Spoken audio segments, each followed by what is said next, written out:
Hmm. Oke. Siap. Assalamualaikum Pak Adi. Waalaikumsalam. Apa kabarnya hari ini sehat? Alhamdulillah sehat. Alhamdulillahirrahmanirrahim. Bagaimana kondisi Bapak di kelas hari ini? Alhamdulillah kelas saya kondusif dan aman, bisa dikendalikan. Namun saya seperti biasa sekarang masih berjuang untuk mengaktifkan siswa dalam pembelajaran. Seperti itu ya Pak. Nah kemarin kan Bapak ngomong ke saya katanya mau ngobrol dan cerita sama saya. Terkait apa Pak? Saya jadi penasaran loh Pak. Oh iya, ini terkait keaktifan siswa di kelas. Saya masih belum optimal membuat siswa aktif dalam pembelajaran. Seperti itu Pak.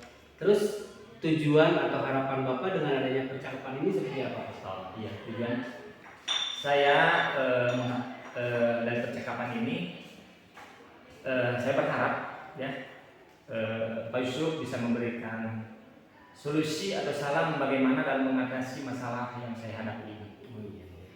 Ini mohon maaf nih Pak sebelumnya, bisa barangkali mungkin bisa diceritakan bagaimana sih kronologi atau kondisi yang seperti Bapak jelaskan yang sedang Bapak hadapi saat ini. Oh iya, dalam pembelajaran yang saya amati ya, saya melihat siswa itu masih belum aktif, tidak gairah dalam mengikuti pembelajaran, sehingga proses pembelajaran yang dilaksanakan belum optimal gitu. Oh iya, tepat sekali Pak, keaktifan siswa memang penting ya Pak ya dalam pembelajaran. Nah menurut Bapak jika diukur dari skala 1 sampai 10, kondisi yang Bapak sebutkan tadi di kisaran level berapa menurut Bapak? Saya rasa ini menurut saya kita ya level 2 Pak. Oh, level 2. Level 2 ya. Nah, kalau kondisi idealnya untuk keaktifan siswa di kelas itu di level berapa menurut Bapak? Level yang ideal yang saya rasa untuk keaktifan yang intinya 10 Pak, yang lebih baik. Tepat sekali Pak. Saya sepakat dengan Bapak karena keaktifan itu sangat penting untuk menunjang proses pembelajaran ya Pak ya.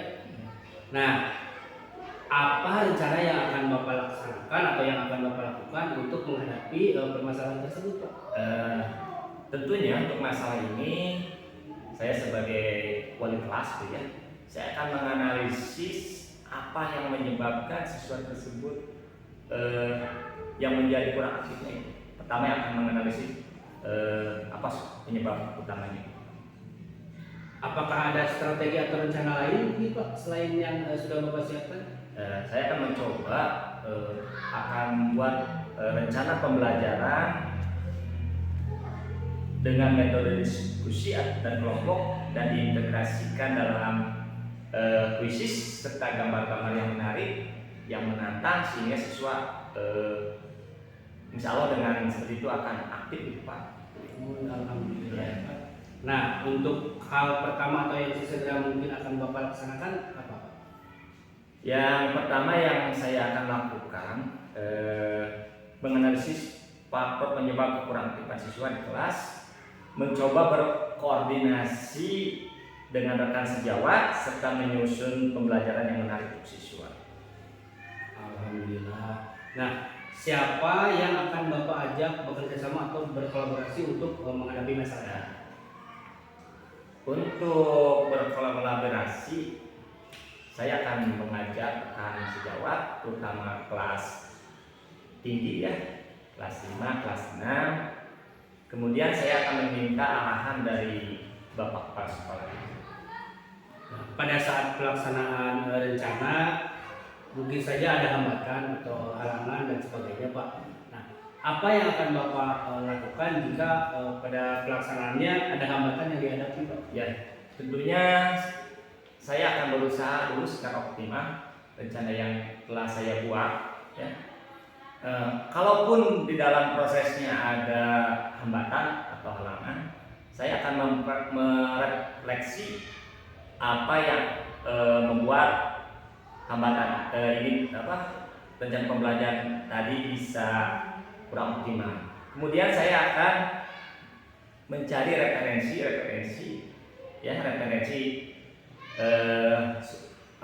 pembelajaran tersebut supaya menarik. Kemudian akan mencari alternatif yang bisa dilaksanakan melalui percakapan dengan Bapak dan rekan kerja tim saya. Iya. Nah, sekarang bagaimana perasaan Bapak terkait komitmen dan tanggung jawab Pak Adi ke depannya untuk keaktifan siswa tersebut? Ya, komitmen dan tanggung jawab utama saya ini memastikan siswa kembali aktif dalam pembelajaran di kelas, Pak. Nah, Pak Adi, setelah percakapan kita ini, bagaimana perasaan Bapak? Alhamdulillah sudah ada pencerahan. Saya merasa semakin bersemangat untuk segera menyelesaikan masalah siswa tersebut. Alhamdulillah ya Pak, saya juga merasa senang karena dapat sharing pengalaman dengan Bapak. Saya juga mendapat hikmah dari perbincangan kita ini. Saya dapat mengambil pelajaran dari Bapak. Salah satunya Bapak memiliki motivasi yang tinggi untuk menyelenggarakan pembelajaran yang berkualitas, terutama terkait keaktifan siswa di kelas ya Pak ya. Ya. Nah, mungkin kedepannya kita perlu sharing kembali ya Pak ya, Siap. untuk membahas progres terkait dengan masalah yang sudah Bapak hadapi serta rencana untuk mengatasi masalah tersebut. Nah, boleh ya Pak Adi ya? Ya, boleh. Nah, insya Allah minggu depan atau mungkin besok kita sharing lagi untuk memastikan tingkat keberhasilan dari rencana yang Bapak laksanakan tersebut. Ya, siap. Ada lagi yang bisa saya bantu? Untuk sekarang alhamdulillah sepertinya cukup, Pak. Terima kasih atas waktu support dari Bapak. Baiklah kalau begitu saya izin pulang duluan ya Pak. Oh, iya. Kebetulan saya ada kegiatan lanjutan setelah ini. Siap. Terima kasih atas waktunya Pak Dia. Ya, Saya sama-sama. tunggu kegiatannya. Anak-anak siap. Tidak mulai ya proses pembelajarannya. Bismillahirrahmanirrahim. Assalamualaikum warahmatullahi wabarakatuh. Baik, supaya proses pembelajarannya lancar, ya. Coba sekarang pimpin dulu ke doanya. Silakan Anda dan Teman-teman siap, duduk siap. Sebelum belajar, mari kita berdalam hati. Mulai. Doa selesai.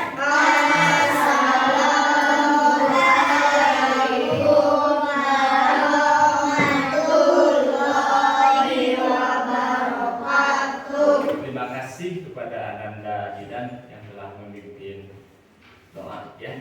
Pahlawan, Bapak akan tampilkan dulu pahlawan yang biasa kalian tonton di dunia perfilman. Coba siapa yang pernah lihat pahlawan yang ada di dunia perfilman, baik itu di film kartun atau film yang lainnya? Siapa tokoh siapa? Ada yang tahu? Tokoh pahlawan. Dari film itu dulu, kartun. Dari film kartun atau dari film?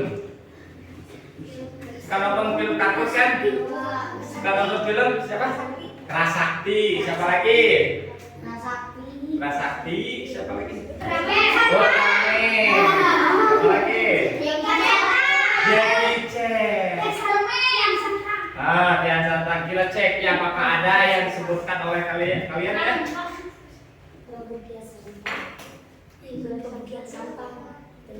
Nah,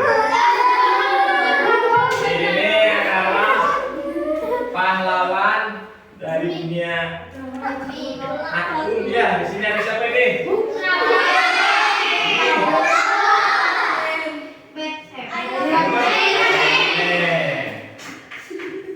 Nah, ini siapa? Yang ini lagi siapa lagi? Superman dan Batman. Oke, dari pahlawan yang kalian tonton barusan, layakkah tokoh-tokoh tersebut sebagai pahlawan? Alasannya apa? Alasannya kenapa tokoh-tokoh yang kalian sebutkan tadi disebut pahlawan? Kan tadi sudah jawab. Jangan malu-malu, silakan. Ya, silakan. Kakinya tuh. Ya, silakan. Silakan. Iya, membantu orang lain. Apa lagi? Ada lagi? Karena kelompok Muhammad Fajar karena membantu atau memberikan pertolongan pada orang lain. Tuh. Ada lagi?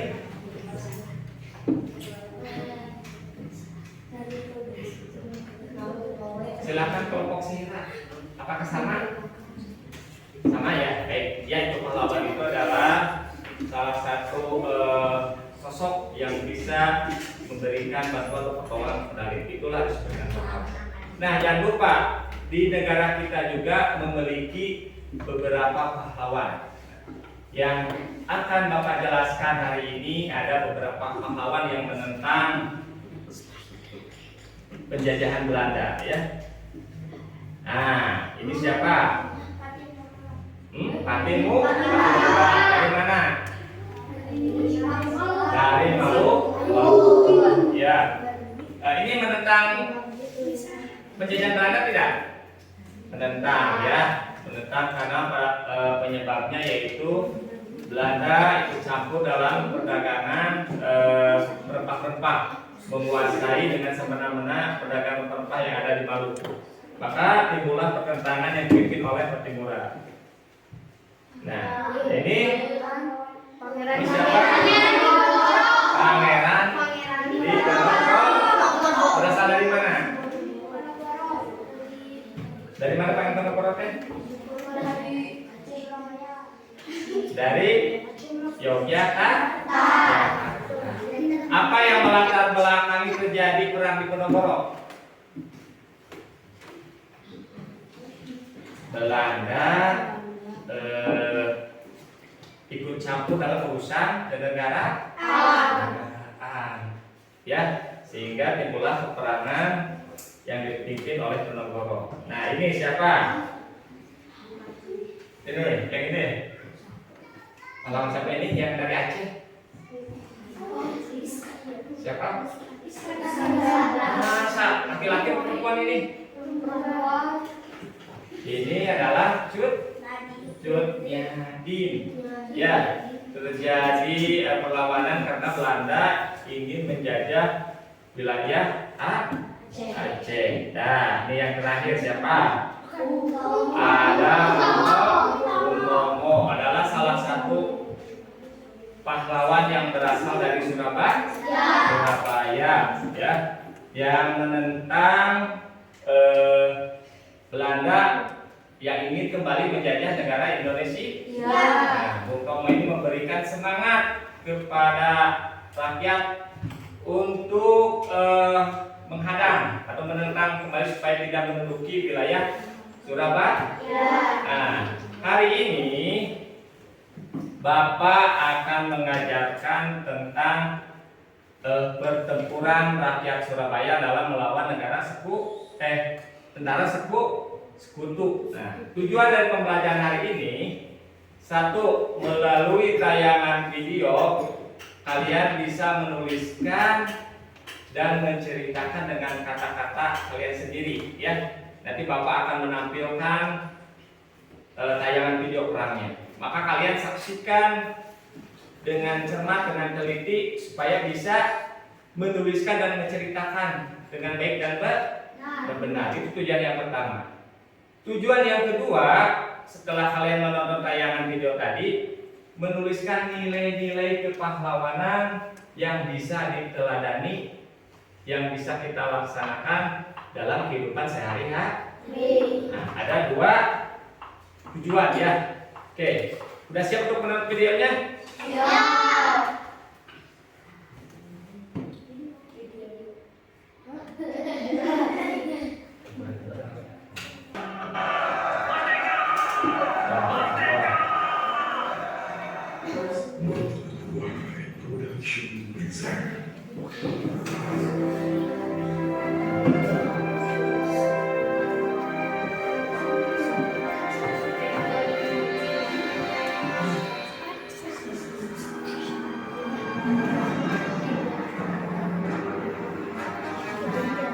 Tentara Inggris mendarat di Surabaya pada tanggal 25 Oktober 1945.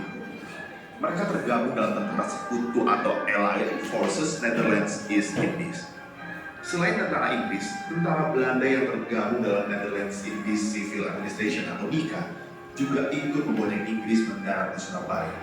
Tentara sekutu datang ke Surabaya untuk menjalankan misi penting, yaitu untuk melucuti senjata Jepang dan membebaskan para tawanan perang suatu tujuan yang disambut baik pada awalnya oleh para pejuang Indonesia. Namun misi pasukan sekutu itu hanya berupa kedok saja. Sesungguhnya, mereka juga punya maksud tersembunyi, yakni untuk membantu Belanda menjajah kembali Indonesia. Sejarah 10 November pada mulanya dipicu oleh insiden di Hotel Yamato pada 18 September 1945. Saat itu, tentara Belanda yang bernama Blumen mengibarkan bendera Belanda di puncak Hotel Yamato. Walah rek, Soko yang kurang ajar berani ngibarin bendera Londo di situ. Pelecehan ini, negara kita sudah merdeka. Berani-beraninya mereka mengibarkan bendera Londo tanpa izin. Peristiwa ini membuat kegaduhan di kalangan penduduk Surabaya dan terdengar oleh para pemuda Indonesia. Mereka segera menuju Hotel Yamato untuk mencari pelaku yang mengibarkan bendera Belanda itu.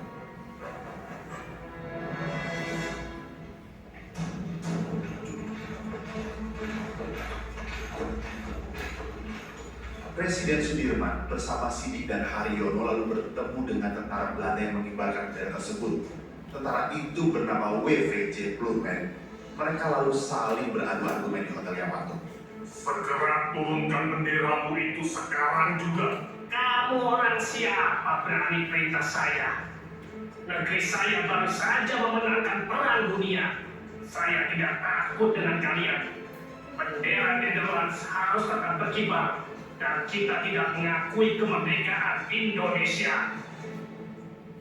Blumen menolak permintaan itu. Dia bahkan mengancam dan mengeluarkan pistol. Londo harus tembak.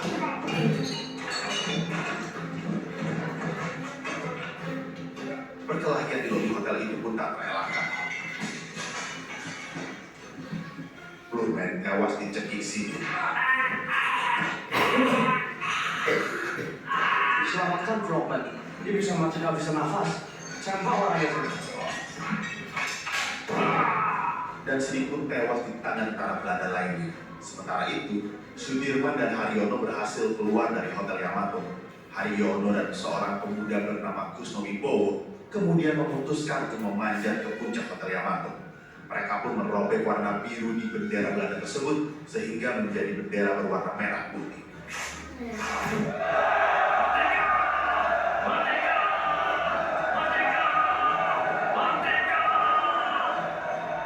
Sejak peristiwa di Hotel Yamato, suasana di Surabaya mulai memanas di antara tentara Indonesia, Sekutu dan Belanda.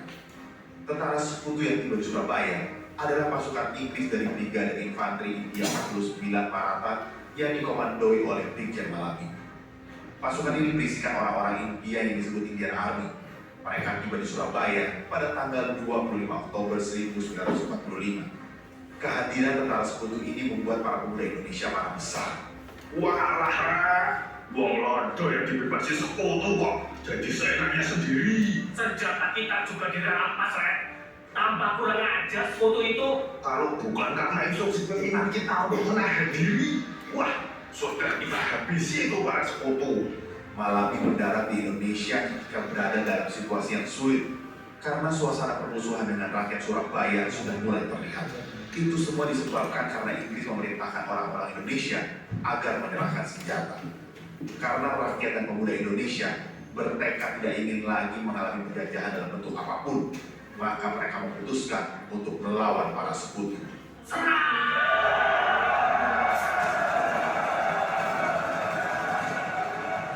Surabaya pun akhirnya menjadi medan pertempuran. Pertempuran itu terjadi selama 3 hari antara Brigade 49 dengan pejuang Republik dari berbagai elemen di Surabaya. Mantan Letnan Kolonel Sekutu A.J.F. Dalton menggambarkan 3 hari itu sebagai neraka. Banyak pos militer Inggris yang hancur. Para pejuang Indonesia yang sudah semakin marah terus menggempur pasukan Inggris hingga pasukan Inggris kewalahan dan hampir habis dalam pertempuran yang berlangsung pada tanggal 28 sampai 29 Oktober 1945.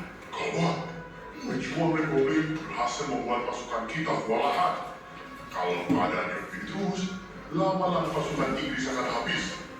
Sandi, segera laporkan kalian pasukan kita kepada Mayor Jenderal Hauter di Jakarta.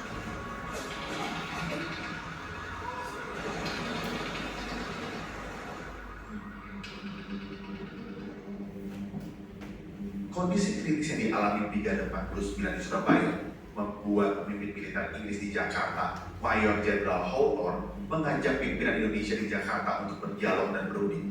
Mereka berencana membawa Presiden Soekarno ke Surabaya. Kita harus membawa Soekarno ke Surabaya. Wibawa Soekarno bisa membuat amarah rakyat Surabaya meledak. Kedatangan Presiden Soekarno dan pejabat lainnya di Surabaya ditandai dengan terbentuknya biro khusus yang bertujuan sebagai media penengah antara militer Inggris dan pemuda Surabaya. Biro khusus tersebut terdiri dari beberapa pihak. Dari pihak Indonesia ada Gubernur Suryo, Ruslan Abdul Ghani, Dul Arnowo, Presiden Sudirman, Muhammad Mangun di Projo, Armaji, Suyono, Kusnandar dan Sungkono. Sedangkan dari pihak Inggris, Brigadir Malabi, Kolonel L. H.O.U., Mayor M. Hobson, Kapten Shaw, dan Wing Commander Group. Dan sebagai penengah kedua pihak ada T.D. Kundan.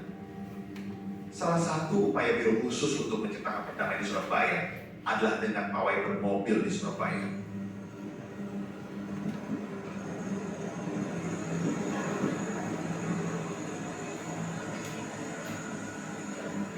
Pada tanggal 30 Oktober 1945, Dul Arnowo dan Malabi sempat duduk di kap mesin sebuah mobil. Setelah melewati gedung The Tevez, rombongan lalu mengarah ke Jembatan Merah. Di sana mereka berhenti di gedung Internasional yang menjadi tempat berkumpulnya prajurit Inggris berdarah India. Rakyat di depan gedung Internasional yang awalnya tampak tenang, timbul amarahnya dengan beratus-ratus orang mengejar iring-iringan dan menutupi jalan, hingga memaksa rombongan untuk berhenti persis di muka Jembatan Merah. Keadaan sangat gaduh. Tulis Muhammad Mangun di Projo dalam risalah yang dimuat dalam 100 hari di Surabaya yang menggemparkan 1975. Malabi sudah berada di luar mobil yang ia tumpangi. Pistolnya sudah direbut oleh rakyat yang mengerumuninya. Mangun di Projo menilai jika rakyat sudah terlanjur panas dan tidak percaya kepada biro yang dinilai bersikap terlalu lembut kepada pihak Inggris. Sebetulnya, masa yang berkerumun itu tidak tahu siapa Malabi. Ketika Malabi hendak masuk ke dalam gedung Internasional, ia dihadang oleh massa di luar gedung. Jangan yang tua, yang muda aja yang boleh masuk. Akhirnya Malabi memerintahkan Kapten Shaw untuk masuk ke dalam gedung Internasional. Menurut Mangun di Projo, sebenarnya Malabi sudah setuju agar gedung Internasional dikosongkan dari pasukan militer Inggris. Saat di dalam itulah, Mangun di Projo yang juga menghadiri perundingan tersebut melihat sebuah mortir tengah disiapkan oleh pasukan militer Inggris. Di dalam gedung, tokoh-tokoh Indonesia yang menjadi anggota biro menjadi sandra ketika terdengar suara tembakan.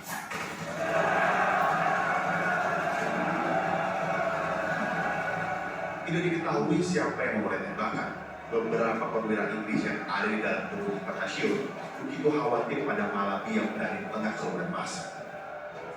Para pasukan militer Inggris segera diberi perintah menembak dan melempar granat ke arah kerumunan massa agar Malabi bisa memulaskan diri.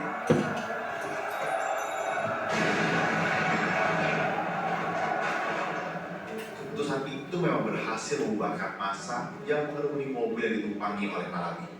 Namun Malabi masih berada di dalam mobil tersebut. Menurut sejarawan David Well dalam The Birth of Indonesia, ia mengungkapkan jika Malabi bersama beberapa perwira Inggris yang lainnya sedang duduk di dalam mobil ketika terjadi insiden baku tembak.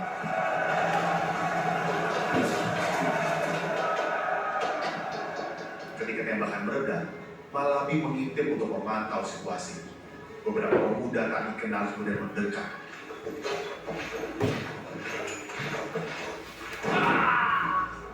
Kapten R.C. Smith, seperti dikutip J.G. Aperet dalam Ukil Brigadir Malabi 1975, melihat ada pemuda menembak Malabi dari jarak yang cukup dekat, dan itulah akhir hayat Malabi. Pertempuran yang berlangsung berjam tersebut baru berhenti hampir pukul 9 malam. Perselisihan mereda setelah ada pengumuman bahwa akan dilaksanakan pengosongan gedung Internasional oleh tentara Inggris.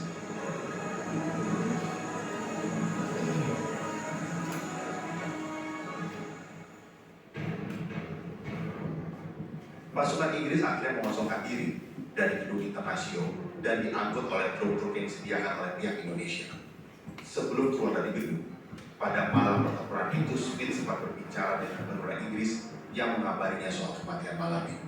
Kematian Malabi ini pasti akan dibalas tentara kerajaan Inggris dari darat, laut maupun udara.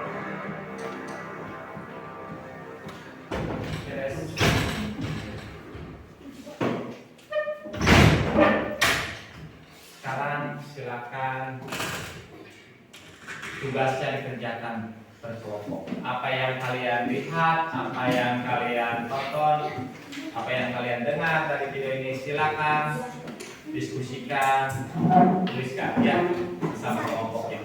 Bapak beri waktu 10 menit bikin satu bait ya, minimal 10 baris. Silakan Bapak berbarengan berdiskusi.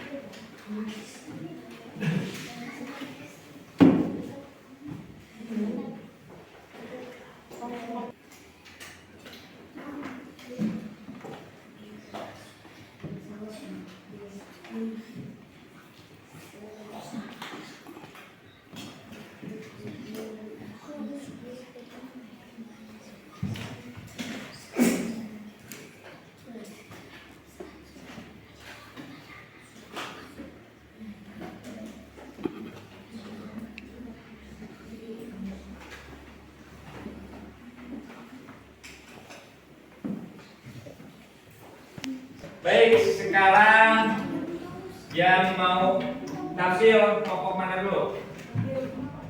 Presentasikan di depan, saatnya presentasi. Yo, harus siap, silakan. Ya, presentasi. Jadi dengar, coba itu. Oke, coba dengarkan.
Oke, baik. Terima kasih kepada Anda dan Saskia yang sudah mempresentasikan hasil diskusinya. Ini bukan tangan. Kelompok berikutnya. Ya. Kelompok berikutnya. Loh, Anda sini. Bacanya kan barangnya ya.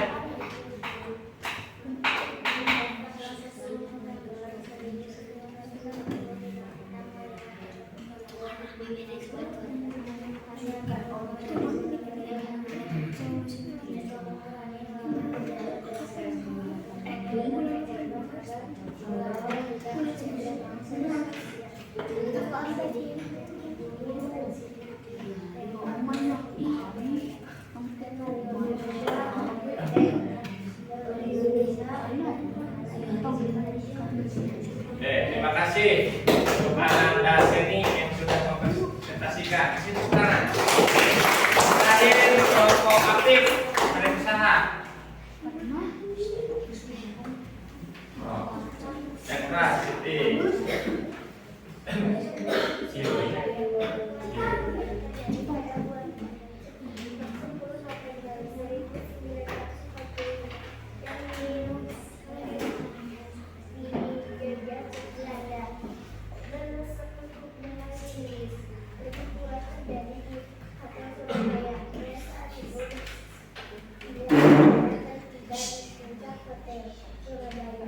Lalu pemuda Surabaya melihat bendera Belanda berkibar di puncak hotel Surabaya.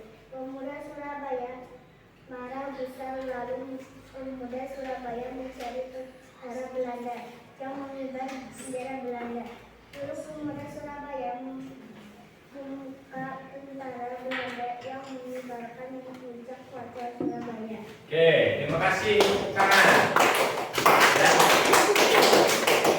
Oh, jadi yang tadi kalian tonton itu apa judulnya?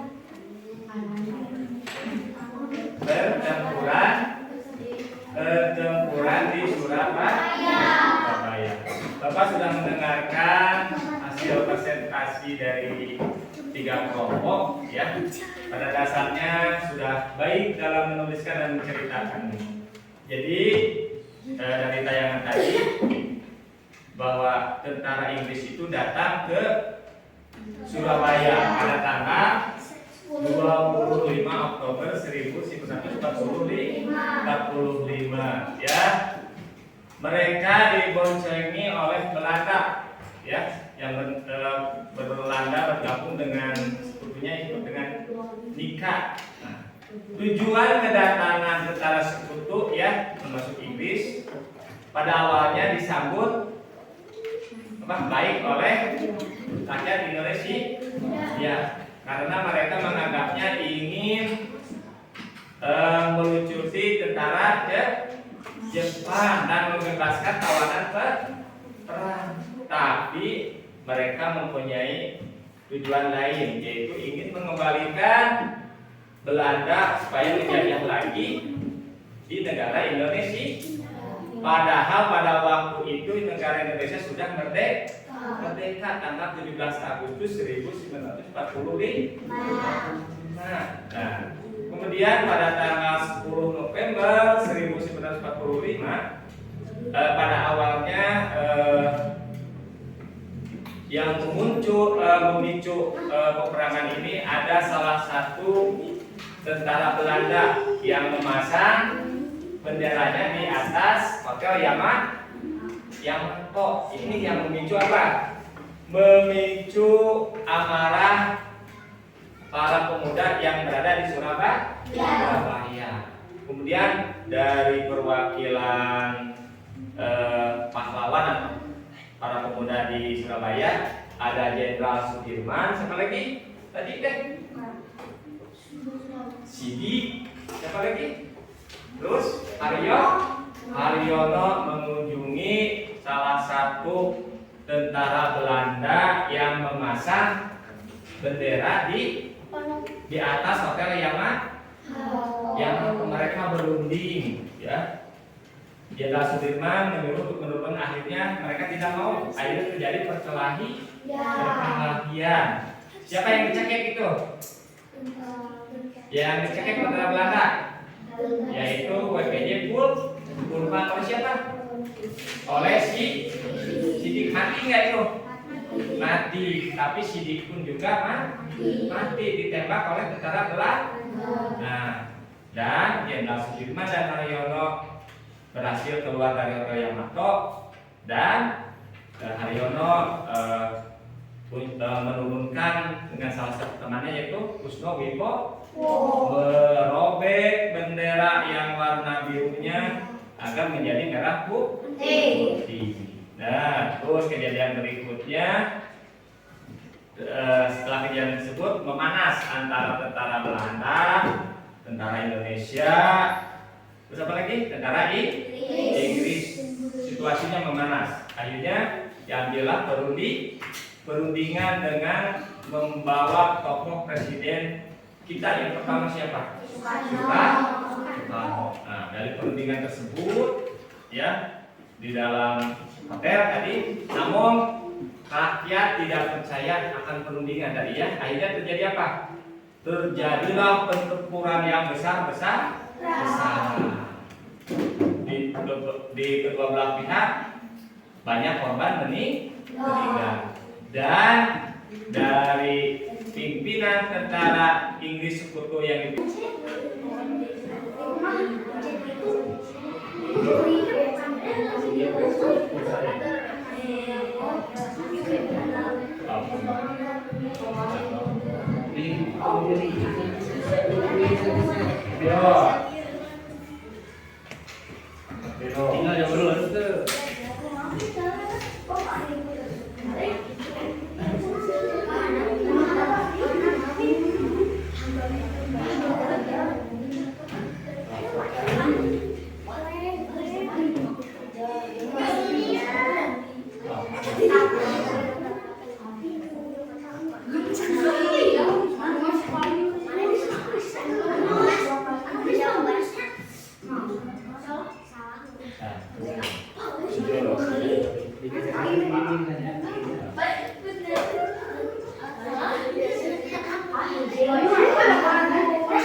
Kita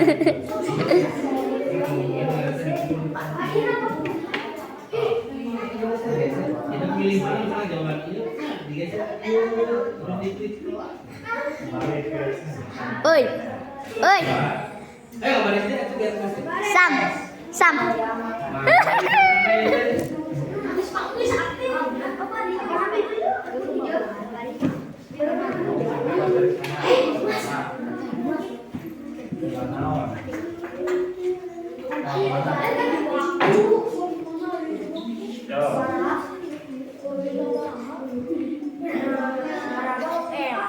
Kelai.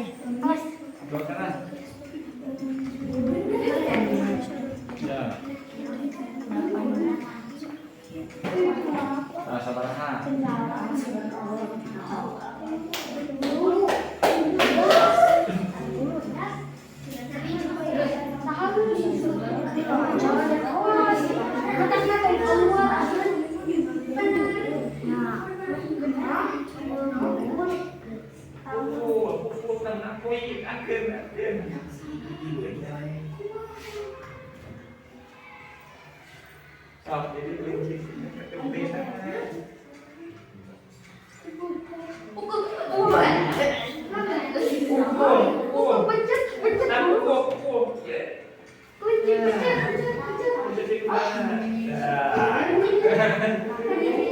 Menang pariku sama neraka.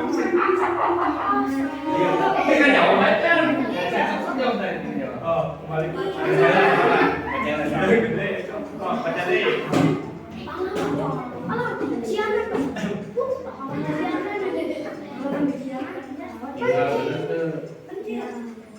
Oh benar.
Kita cek siapakah pemenangnya.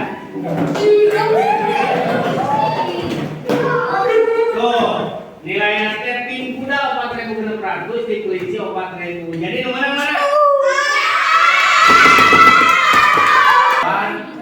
Belanda dan tentara sekutu. Bagaimana rakyat Surabaya melakukan perlawanan tidak? Melakukan perlawanan tidak? Melakukan sampai darat penghabisan. Nah, jadi kira-kira apa kesimpulannya? Kesimpulannya? Oh, siapa yang berani? Kesimpulannya? Siapa? Ya, kesimpulannya Pin. Kesimpulannya dari poin-poin penting. Silakan, ya, jangan takut salah. Kesimpulannya apa? Tadi apa soal? Belum Bapak banyak yang Bapak. Jadi kesimpulannya Tahira. Oke, baik. Jadi kesimpulannya bahwa negara Indonesia khususnya Kota Surabaya tidak mau lagi dijajah oleh penjajah, khususnya negara Belanda yang ingin kembali menjajah. Nah, rakyat Surabaya melakukan perlawanan sampai titik darah penghabisan melawan tentara sekutu dan Belanda. Oke, yang berikutnya kesimpulan berikutnya, kita harus meneladani nilai-nilai kepahlawanan dan penerapan dalam kehidupan sehari-hari. Itu kesimpulan. Baik, sekarang Bapak tanya, pembelajaran hari ini senang tidak? Senangnya ada apa? Kenapa? Nah, ada video apa lagi? Ada apa lagi? Main gunakan HP-nya, menjawab pertanyaan menggunakan HP. Baik ya. Sebelum Bapak tutup, ada pertanyaan tidak? Tidak. Ya, kalau tidak, Bapak tutup pembelajaran hari ini dengan bacaan Alhamdulillah. Assalamualaikum warahmatullahi wabarakatuh. Waalaikumsalam warahmatullahi wabarakatuh. Silakan beristirahat. Assalamualaikum adik. Waalaikumsalam. Apa kabar hari ini? Alhamdulillah sehat. Oh iya, sesuai dengan janji kita kemarin ya, kita akan membahas terkait pelaksanaan pembelajaran kemarin ya Pak ya. Oh iya Pak. Nah, menurut Pak Adi, sejauh mana keberhasilan pelaksanaan kegiatan pembelajaran kemarin? Alhamdulillah, menurut saya berhasil. Jika diukur dari skala 1 sampai 10, kira-kira di angka berapa Pak? Menurut saya perkiraan di angka 9 karena anak-anak saya lihat kemarin antusias dalam mengikuti pembelajaran. Nah, menurut Bapak, apakah ada hal yang perlu diperbaiki dalam proses pembelajaran yang sudah dilaksanakan kemarin? Yang perlu diperbaiki dalam kegiatan pembelajaran yang ini persiapan terkait kuis yang dikaitkan dengan pembelajaran. Nah, strategi Bapak untuk menanggulangi hal tersebut seperti apa? Saya akan mempersiapkan pelaksanaan kedepannya dengan melakukan uji coba bersama siswa agar semakin terbiasa dengan penggunaan kuis dalam pembelajaran. Nah, terkait pengembangan kedepannya, hal apa yang mungkin kedepannya ingin Bapak kembangkan Pak? Insya Allah untuk kedepannya saya akan meningkatkan kemampuan pengelolaan kuis dalam pembelajaran untuk meningkatkan semangat dan antusias siswa dalam pembelajaran. Alhamdulillah. Setelah percakapan ini, bagaimana perasaan Bapak? Alhamdulillah, oleh bersikap ini saya semakin yakin dan percaya diri bahwa ternyata saya sanggup mengatasi masalah terkait keaktifan siswa di kelas. Alhamdulillah Pak Adi, saya juga banyak belajar dari Pak Adi terkait bagaimana untuk meningkatkan antusias siswa dalam mengikuti pembelajaran ya Pak. Nah, mungkin ada lagi yang mau disampaikan atau mau kita bahas? Alhamdulillah sepertinya cukup Pak Yusuf. Terima kasih atas supportnya. Sama-sama Pak Adi, terima kasih banyak. Mungkin ada tambahan dari Ibu Bapak. Setelah mendengarkan pembicaraan antara Pak Yusuf dan Pak Adi, mungkin yang dapat saya ambil kesimpulan, ternyata Pak Adi sudah bisa menyerap tentang apa yang sudah Pak Yusuf dapatkan selama menjadi itu kan Pak? Iya. Berarti kalau demikian Pak Yusuf sudah bisa menerapkan misi beliau sebagai CTP, di mana harus menularkan, mengimbaskan semua pembelajaran atau semua kebiasaan baik yang sudah dipelajari oleh Pak Yusuf selama pendidikan guru kuliah.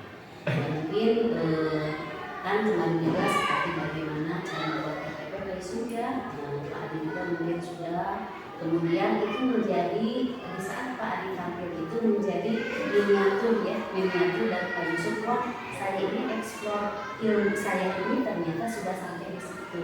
Jadi kita menjadi satu pamali atau refleksi bagi kita baik dari Pak Yusuf atau Pak Adi. Itu kami juga untuk depan bisa menerapkan yang dalam kehidupan sehari-hari dalam membimbing siswa pembelajaran. Jadi itulah semaksimalnya atau mungkin aturan-aturan yang harus kita lalui di dalam pembelajaran.